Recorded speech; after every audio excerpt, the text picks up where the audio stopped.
सन 1943 भारत के एक सुदूर गांव कालासुर में रहस्यमयी घटनाएं होने लगीं। यह गांव घने जंगलों और पहाड़ियों से घिरा हुआ था। ब्रिटिश राज के दौरान यह जगह उपेक्षित थी और कोई भी ब्रिटिश अफसर यहां आने की हिम्मत नहीं करता था। गांव के लोग वर्षों से एक ही कहानी सुनते आ रहे थे। यहाँ एक प्राचीन श्राप है जो हर पूर्णिमा की रात जागता है। यह कहानी एक भयानक और रहस्यमयी रात की है जब कालासुर गांव के लोगों ने एक भयावह सत्य का सामना किया। गांव के बुजुर्ग राम स्वरूप बाबा हमेशा कहते थे, जिस रात आसमान में पूरा चांद चमके उस रात गांव के दरवाजे मत खोलना। जो भी बाहर गया वह कभी लौट कर नहीं आया। लेकिन जवान लड़कों को इन बातों पर विश्वास नहीं था। गांव के 4 युवक रघु, बलदेव, शंकर और मोहन इन कहानियों को बकवास मानते थे। बाबा की बातें अब पुरानी हो चुकी हैं। हमने कभी कोई भूत प्रेत नहीं देखा, रघु ने हंसते हुए कहा। उस दिन पूर्णिमा की रात थी। गांव का माहौल अजीब सा लग रहा था। सन्नाटा था, जैसे पूरा गांव किसी अनदेखे भय से कांप रहा हो।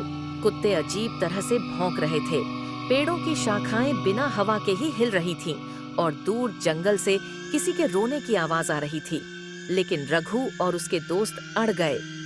आज हम देखेंगे कि यह श्राप सच में है या नहीं। चारों दोस्त गांव के बाहर स्थित पुराने श्मशान की तरफ निकल पड़े। वहां जाना गांव में सख्त मना था। कहते थे कि वहां कई साल पहले एक रहस्यमयी घटना घटी थी।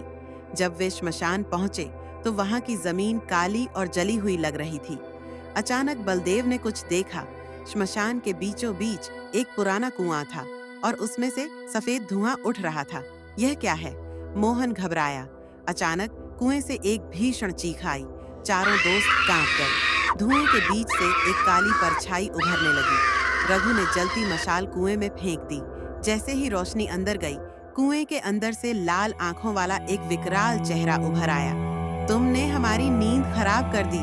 अब तुम भी हमारे साथ हमेशा के लिए यहीं रहोगे। अचानक एक ठंडी हवा का झोंका आया और कुएं से सफेद कपड़ों में एक औरत निकली जिसका चेहरा जला हुआ था।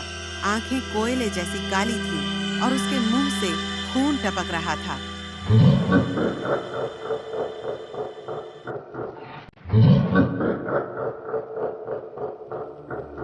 सुबह गांव में हड़कंप मच गया। चारों लड़के गायब थे। उनकी तलाश में लोग श्मशान पहुंचे, लेकिन वहां सिर्फ राख और 4 जोड़ी चप्पलें पड़ी थीं। राम स्वरूप बाबा ने लंबी सांस ली और कहा, मैंने कहा था ना, जो भी श्मशान के कुएं के पास जाएगा वह लौटकर नहीं आएगा। गांव के बुजुर्गों ने बताया कि सन 1800 में यहाँ एक गरीब औरत चंपा रहती थी, जिसे गांव वालों ने डायन समझकर जिंदा जला दिया था।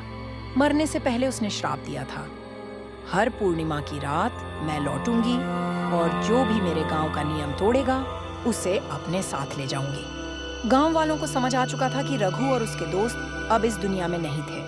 अगले पूर्णिमा की रात फिर से वैसी ही अजीब घटनाएं होने लगी।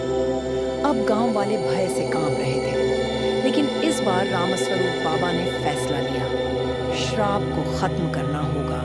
बाबा ने कुछ गांव वालों के साथ मिलकर कुएं के चारों ओर हवन किया, लेकिन जैसे ही मंत्रोच्चारण तेज हुआ, कुएं से भयंकर चीखें आने लगी। फिर अचानक चंपा की आत्मा आग की लपटों में बदल गई और कुएं के अंदर समा गई। पूरा गांव गूंज उठा, ओम नमः शिवाय। आखिरकार श्राप समाप्त हुआ, लेकिन गांव वालों ने आजीवन यह नियम बना लिया, कभी भी रात के समय श्मशान की तरफ मत जाना।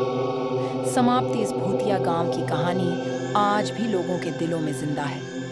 क्या सच में आत्माएं होती हैं? क्या सच में कोई श्राप किसी को निगल सकता है? यह तो कोई नहीं जानता, लेकिन एक बात तय है, अगर आप कभी किसी गांव जाएं और वहां कोई पुराना कुआं दिखे तो वहां झांकने की गलती मत करना। शायद कोई वहां तुम्हारा इंतजार कर रहा हो।